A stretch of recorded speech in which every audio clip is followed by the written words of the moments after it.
Welcome to the Reese Report. I'm the Mouth of North, Andrew Reese. Guys, I wish I could be excited about this show. I am excited to see my friend Jose Gomes back on the show. I'm excited to see Tony Barbosa back on the show. It's been a couple of weeks. I've been running this show live a little bit. I've been taking it north, as they like to say. But I got my regulars back, and here's the reason why.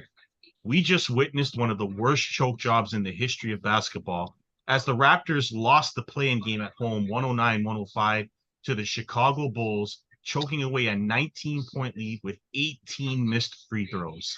An absolute embarrassment of a performance in the second half of that game. Pascal Siakam had a chance to tie the game with three free throws and missed 2 of 3 in what is not even that surprising to me because Pascal Siakam has done this before. He's a choker in the playoffs. When you need him, he doesn't show up. And so the Raptors got exactly what they deserved. I don't know if you guys want to comment too much on this, but I'll let you. Just a horrific choke job. One that reminds me of the Leafs when they choked to Boston a few years ago when they blew a 4-1 lead with 10 minutes left. Barbosa. What's there to say, man? Like you said everything. That's all it needs to be said. They what do they shoot? 50% from the field, if that, from the line. Yeah, they missed 18 free throws, so 18 out of 36. Yeah, Pascal was so 5 for 10. 60% at best. And then they just couldn't make shots down the stretch. They couldn't handle the Bulls' defensive pressure because they were pressuring the ball pretty hard in that second half, and the Raptors couldn't overcome that. There's the free throw and the way the Bulls play their defense, aggressive defense. It didn't help that Fred VanVleet was going iso ball and just trying to fling up threes at the end of the game either, instead of giving the ball to Pascal. Although when they did give the ball to Pascal, he choked anyway. So, Jose, what do you have to say about this embarrassing choke job? Kids, practice your feet. Believe it or not, it's a very big part of basketball, man. It's 3 points that you can get without nobody in your hands, blocking your shot. Practice your free throws. Raptors professional players. There should be no way these guys should be missing shots, especially Freddie VanVleet. It's like 80% shooter from the line. Siakam, he's like 78%. Like, come on, guys, at least 1 or 2, okay, or 3. But when you miss them down the stretch, when the important key points of the game, and you miss free throws like that, you're not going anywhere. And plus, it's okay.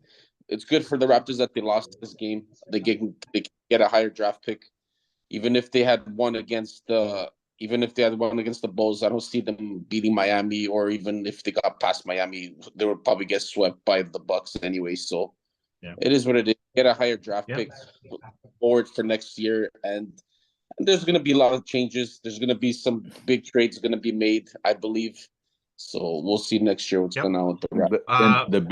The biggest change will be the coaching. Yeah, Nick Nurse is going to be gone, and I think he knows it. And Fred will likely not be a Raptor next year as well. You can't play like that and not expect major changes. Raptors. You know the Raptors are thinking of getting as their head coach. Who? The head coach that was in Boston. Well, Ime Udoka. Yes. I think that has been rumored. Head coach. Yep. Now I'm going to point out this tweet, and then we're going to move on into our playoff picks. On October 31st, I wrote this tweet, and I'm going to post it on the show when this goes live. The Raptors' free throw shooting is embarrassing and needs to improve before the playoffs. That was October 31st. Guess what happened, boys? They missed 18. They let the Bulls hang around, and the Bulls caught them.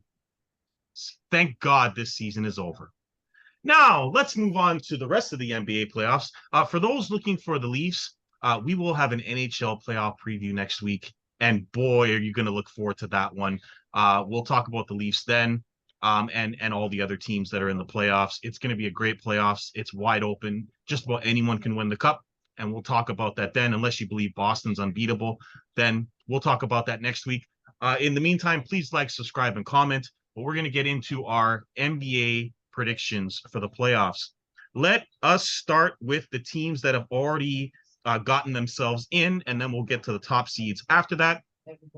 The Philadelphia 76ers are the number 3 seed. They go to Brooklyn, or they start in Philly, but they're playing Brooklyn as the number 6 seed in the first round. Jose, who do you have in this series and why? I like Sixers. I think the Sixers are a better overall team. Nets are going to compete. Will make it tough. They'll probably win a couple games, but I see the Sixers winning this in 6. Um, I think the Sixers, the Nets have nobody to stop Embiid, inside presence, and this is one of those.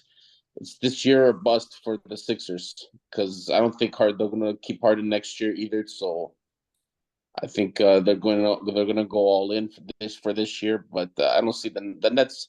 You know what? They're going to be competitive next year because I like the moves that they got, the players that they got for the trades for Durant. So but let's see if Ben Simmons is going to stop being a pussy and freaking play basketball. You're wishing too much, buddy. Let me guess who you like, Tony. Go ahead. The Sixers. Yeah, I like the Sixers in 5. And I'm gonna piggyback on what Jose said. They got nobody that can stop Joel Embiid. I think he's the MVP of the season this year. I agree. So they got no answer for him. I think Tobias Harris will be a big part, and Maxi too. And I like him in 5. Yeah. There's nothing more to say. Brooklyn took a step back, so I've got nothing to add. I think the Sixers sweep Brooklyn. They had no problem with the Durant-led Nets, and they're not gonna have any problem with this Brooklyn team. I do like what Brooklyn did with their team after they lost their players. They added some young defenders, but they're going to be no match for this 76ers team if healthy. So I've got a sweep in this one. Now we go to a much more interesting matchup as the Cleveland Cavaliers as the number 4 seed take on the New York Knicks as the 5 seed. A very interesting matchup of Donovan Mitchell and Darius Garland against Julius Randle, who may or may not be ready for the first round, and Jalen Brunson, along with Canadian RJ Barrett. Tony Barbosa, who do you have in this series?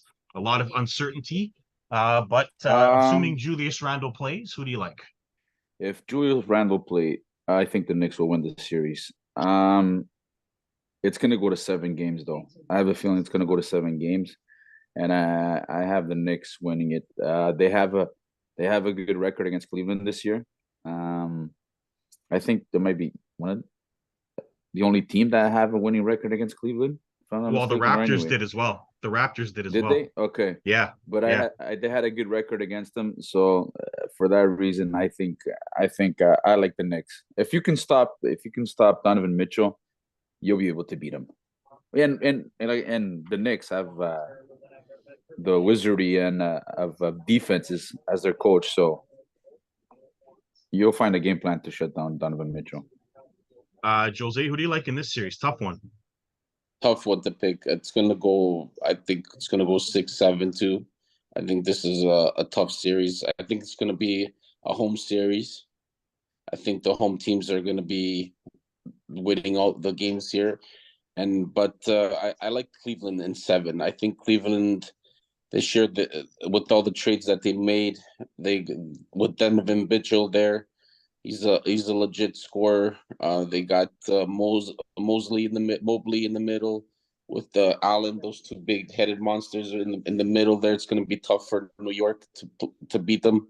So I think Cleveland's going to win in 7.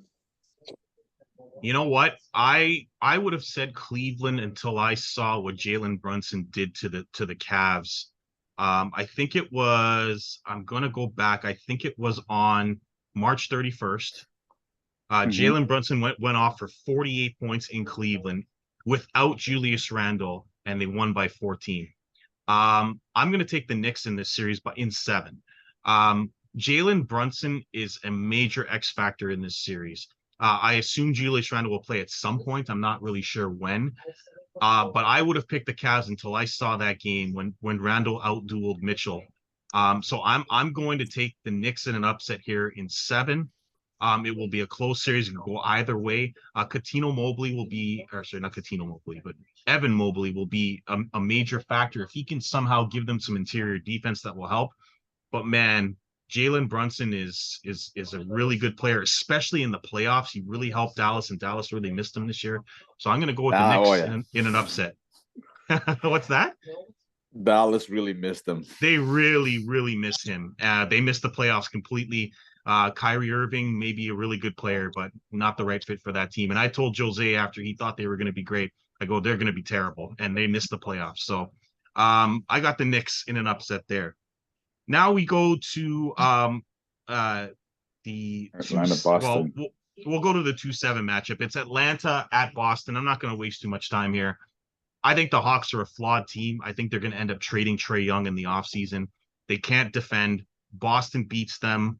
I will say Boston likes to mess around, so I'll say 5 for Boston. Jose. Boston in 5 or 6. I think they got a better team with Tatum, Jaylen Brown. They'll be ready to go. Yeah, assuming Jaylen Brown's hand's okay, because he apparently cut his hand on some glass. That's why it might be 5. Maybe they'll lose a game, but Boston wins the series. Tony? I got Boston in 4. I don't think Atlanta's got the team to play with Boston. No. Boston's just too deadly. With Tatum, Brown, Marcus Smart, those guys are deadly. So, nah, 4. Gotcha. And then the winner of Miami, Chicago, and Chicago in Miami will play the Milwaukee Bucks. Now, I am going to put a caveat here. If it's Chicago, it's going to be a sweep. I don't think Chicago has any chance of doing anything against Milwaukee. However, if it's Miami, I'm going to say 6 because Miami does give Milwaukee matchup problems and has for a while. And so I'm going to say 6. It'll be tougher if it's Miami, but Milwaukee wins the series. Barbosa. I agree with you. If it's Miami, it's going to go to 6. If it's the Bulls, it's going to be a sweep. That's all I have to say about that. Yeah. Jose? There's not much to say. Either Miami or think they're getting swept in 4. Yeah. There you go. Now let's go to the West, which is a much more competitive conference, wide open conference, in my opinion. Let's go to the first juicy matchup, and this one is going to be interesting. The Sacramento Kings, who somehow are the 3rd seed this year, they're playing the 6th-seeded defending champion Golden State Warriors in what I believe will be the best matchup of the first round of the playoffs. This is as tough a matchup as you can possibly pick. But you know what I'm going to do? I'm going with the champs. I got the Warriors winning this in 6. I know the Warriors have struggled on the road this year, but they're getting Andrew Wiggins back, who will really help them on defense. I don't think the young Kings team is ready to beat the Warriors. I got the Warriors in 6. Jose, what do you think? Yeah, same. I think the Warriors, it's going to be a hard-fought battle. Sacramento this year was very surprising, put up a lot of points. Sabonis in the middle was a big trade deadline last year that they picked him up. This year he came to the 4th. DeAndre Fox played very well. But you can't count out the champs, man. Steph Curry, Klay Thompson, now it's playoff time. You'll see a different... like that team's been there. They know what it takes to win a championship, so they'll win. I think 6 or 7. I think it's going to be a hard fought series, but the Golden State will come out of it. What do you think, Barbosa? Golden State in 5. It's not going to be close. Wow, 5. It's not going to be close. Now, Sacramento's offense is really good, so okay. Golden State's going to have to defend. And out of the teams in the playoffs, they were one of the bottom in defense, if I'm not mistaken, Sacramento. I believe so, yes. Exactly. So Andrew high Wiggins scoring. Is back. Yeah. Andrew Wiggins is back. Doesn't matter how scoring. Watch, Sacramento will not be at this high offense in the playoffs. I'm telling you, especially against Cleveland when Wiggins is back, they're going to lock him down, and they're going to let Golden State score. they're gonna go off. Steph Curry's gonna go off. Clay's gonna go off. So it's gonna be 5 games. So Yeah, a very it's high a nice scoring little series, run. I believe. Yeah, Yeah, for Golden State. Yeah, yeah, I believe so too. yeah. I mean, we've seen this before with young teams, and this is a bad matchup for Sacramento. But Very bad to matchup. a juicy matchup. I'm gonna I'll stay up to watch these two series. By the way, they're gonna both be on at 10:30. I'm gonna have no sleep because now we go to Phoenix and the Clippers, and my God, do we have this is juicy. Now we don't know if Paul George is going to play or not, but Kawhi Leonard is there with Russell Westbrook playing against Kevin Durant, Chris Paul, and the boys. Devin Booker. This if Paul George was in this series, I would have a different opinion about this series, although I think Paul George is a choker in the playoffs. But considering he's out, I'm going to take the Suns, but it's going to be in 7 games. I think this is going to be a dogfight. It will not be easy for either side. I think there's going to be if George comes back early, then it could change things. I could go Clippers, but I think George is going to be hampered, so I got the Suns winning in 7. Barbosa, this is tough even without George. What do you think? George or no George, Phoenix will still take it in 6 games. 6 games? Okay. Gotcha. 6 games. I mean, they haven't lost a game with Durant, so I understand. they have way too much talent on that team. Yeah. Durant and Booker can score. Chris Paul. Yeah. So it's the only drawback about the Suns is their bench. So Yeah. let's see how they hold up. That's why I say 6 games, because of their bench is not that good. So we'll see. Jose? Yeah, the Suns will win it in 6 or 7. I think with KD there, they haven't lost a game, like you said. He's a very important factor. With him there, they can rest Chris Paul and Booker and have KD on the floor, or vice versa. You can rest KD and have a Booker on the floor. So they'll always have the scoring guys on the floor. So that's what makes them even more dangerous than they were before.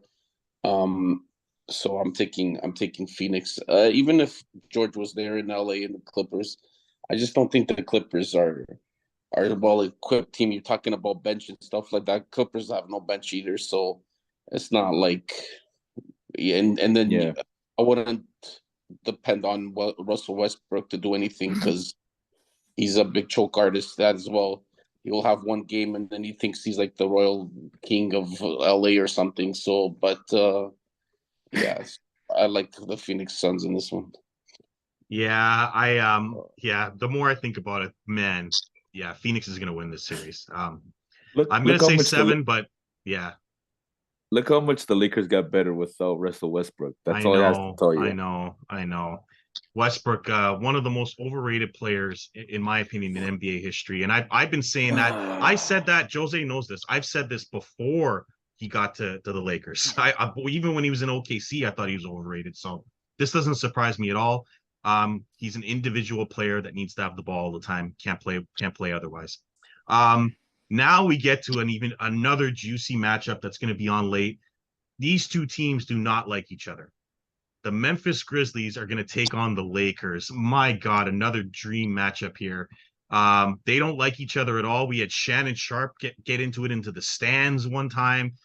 They got loudmouth Dylan Brooks out there with Ja Morant with guns hiding in his locker room somewhere. You got LeBron James, who, is telling them to keep their mouths shut when they play. This is going to be a war, but a war that I believe the Grizzlies will win. I'm going to say a 7-game series for this one as well. I just don't believe in the Lakers. Yes, they got better without Westbrook, but the on again, off again play of Anthony Davis, I cannot trust. And LeBron James is 38 years old. The rest of the Lakers roster is very inconsistent. So I got the Grizzlies. I like their bench. I like their starters. They are missing Steven Adams and Brandon Clark, but I got the Grizzlies. I think they learned from last year and they'll be better this year. Jose.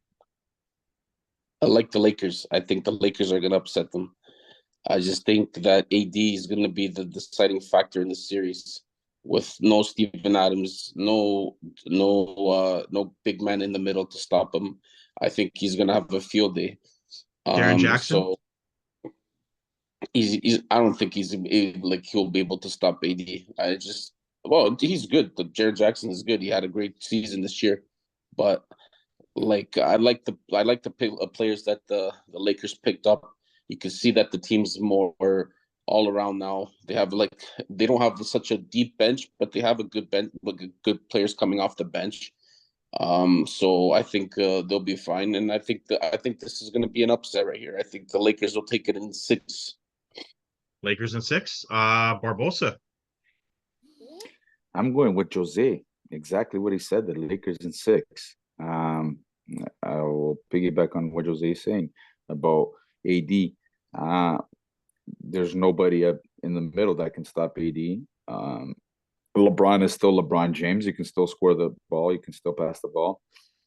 And this kid, Austin Reeves, Rivers yep. came. Yeah, He's he good. came out of nowhere, and he's been Yep. playing well. So, the Grizzlies have their problems, and I don't underestimate the Lakers with LeBron and AD. If AD plays like AD, watch out for the Lakers. My question to you, picks are fine. My question to you is, who on the Lakers is stopping John Morant? Nobody's going to stop Joe Morant, but who's Okay, I was just stopping? Everybody checking. else. Everybody Right, I was else. just checking. Going to Right. stop LeBron James? Dylan Brooks? Desmond Bain. Desmond Bain, maybe. Yeah, you have Vanderbilt. You have what's his name? Who else did Yeah, they pick up in the the reason why I'm picking Dennis Memphis Smith. is I Angelo. believe their bench players and or backup players are better than the Lakers' backup players. So like others, the other than the stars. That was a good pickup. Another great pickup by the Lakers. D'Angelo Russell, like it gives him an Yeah. outside Yep. 3-point shooting option Yep. too. Like Yep. it's going to be a tough matchup, but I just think the Lakers with the experience with LeBron, I think I agree. you know what LeBron's this is like he's in his last hurrah. You know what I mean? Like he's his last years in the NBA. He's not going to last forever. I think he probably has maybe like 1 or 2 more years left in him. So this is a great chance for him to get out of this round, I think. Right. So with all the that the Grizzlies have at the big man spot, that's the key. So I think that's maybe why that will propel the Lakers to beat the Grizzlies. All right, that and will never be a count great out, series. and never count out. Yeah, and never count out LeBron in the playoffs. Yes, of course. You can't count him out. So I think the key is Anthony Davis. For me, LeBron will get his points and assists. To me, the key of the series is Anthony Davis. If the real 100%. Anthony Davis shows up, they got a chance. If he doesn't show up, LeBron can get 40. They're still going to lose. So it's up to AD, and we'll see what happens there. Finally, we'll go to Denver playing the winner of Oklahoma City and New Orleans. No matter which team comes out, I have Denver winning in 6. OKC could win a game or two. New Orleans, I don't know the status of Zion Williamson, but I don't think he's going to play. And therefore, I don't think that New Orleans has a chance against Denver. So I'll say 5. I'll say 5 or 6 for Denver. Yeah, either team. Jose? Yeah, same. The Denver will beat whoever comes out. And it's still Minnesota. They still have to play Minnesota. Still has to play the winner between New Orleans and stuff. So it's still up for grabs. But it's Denver. Whoever wins that game, Denver will take them out easy. If it's Minnesota, Minnesota could cause them. Yeah, Minnesota could cause them some problems, but I still have Denver winning the series. Minnesota doesn't even know who's going to play for their team because they're too busy punching each other. It sounds like us playing ball hockey. So Rudy Gobert punching teammate breaking his hand. Like no, another guy was punching the wall in the punching the wall. The body gonna smack you in the wall. Barbosa, who do you have? If it's Minnesota, New Orleans, or OKC? I think it will be OKC in Denver. It doesn't matter who it is, but I believe it's OKC in 5 games. Denver will win in 5 games. Right. This is a huge playoffs for Denver. They have not really done much in the playoffs. They have their whole team. Jokic has played great again. They have to show up in the playoffs. This is a big year for them to get rid of that choke label. So tough Western Conference. We'll see what happens. But we do know this. The key for them is Jamal Murray. Yes, that's 100%. the key for Denver this year. They That's need who's the going to be the old Jamal difference Murray to show up. They need the one who showed up in the playoffs 3 years ago, in the bubble. who knocked Yeah. out the Clippers. That they need that guy. I'm not sure he's all the way back, but if they can get even a little bit of him, Yep. and it's a big difference because then everyone else And will Michael Porter follow. Jr. too. Yeah, Yeah, yeah. and the I play mean, Michael Porter Jr. too. So yeah. this is I this mean, they got yeah, their team healthy. So this is the year that they need to, hey, we're here. yeah. If they The don't, what? Yeah. nah, The they're West is never gonna brutal get there. though. Like you're Yeah. never. This West is as tough as I've seen it in a long time. So One, every one, team through- in the one, West could win it. 100%. That's what I was gonna say. Yeah. 1 through 7, all the teams could win. Yeah. Yeah, absolutely. 100%. I mean, the Lakers are the 7th seed, guys. So I mean, that tells you just how close it is. So those are our picks. What we would like you guys to post your picks. I'm gonna post this on Twitter with and all of our social media networks. I'm hoping to get some responses and some ideas of who you guys like. Please comment on the Raptors choke job too. I know that's going on Twitter right now. A lot of people are not happy. But to be honest with you, I'm with Jose and Tony. I'm happy the season's over. I didn't want them to lose, but if they were going to lose, I wasn't going to be upset either because this team's going nowhere is currently constructed. They're a 500 team, and 500 teams in the NBA are death because you can't go up, you can't go down, you can't draft well, you can't get free agents. And the Raptors are in a position now where they know they have to change. If they had somehow snuck out a win here and snuck out a win against Miami and went to Milwaukee and won 2 games, then you run the risk of them trying to keep everybody, and that would have been a disaster. So I'm quite happy with this. Nick Nurse came out April 1st on my son's birthday and gave me a hell of an interview, and he said, I need to reassess my future. Well, we know what that future is now. He's going to be gone. And Fred VanVleet, he was a really nice player for the Raptors, but I'm tired of him and he needs to go. This team needs to build around Scott Barnes and Pascal Siakam, and they need to get some shooters on the team, hopefully in the draft, hopefully in free agency, and then we'll see next year. But that's our show for now. We will be back with another episode. I'm not going to divulge what it is yet because you're going to have to stay tuned. These guys are already laughing because they know what it is. But trust me, you're going to want to see me rant on our next show. But you'll have to tune in to see what it is. I don't want to give it away. See, they're trying to hold in their laughter already. But for those of you who know me well, you know what this show is going to be. But until that show, I'm the mouth of the North, Andrew Reese. That's Jose Gomes wearing a Dodgers hat. Where'd you find that hat? Buddy, I have a big bet. I have a big bet on them tonight to win, so I put on I my see. I see. Oh, that makes sense then. And we have Tony Barbosa back in the show. We will see you on the next Reese Report. Please like, subscribe, and comment, and we'll see you on the next show.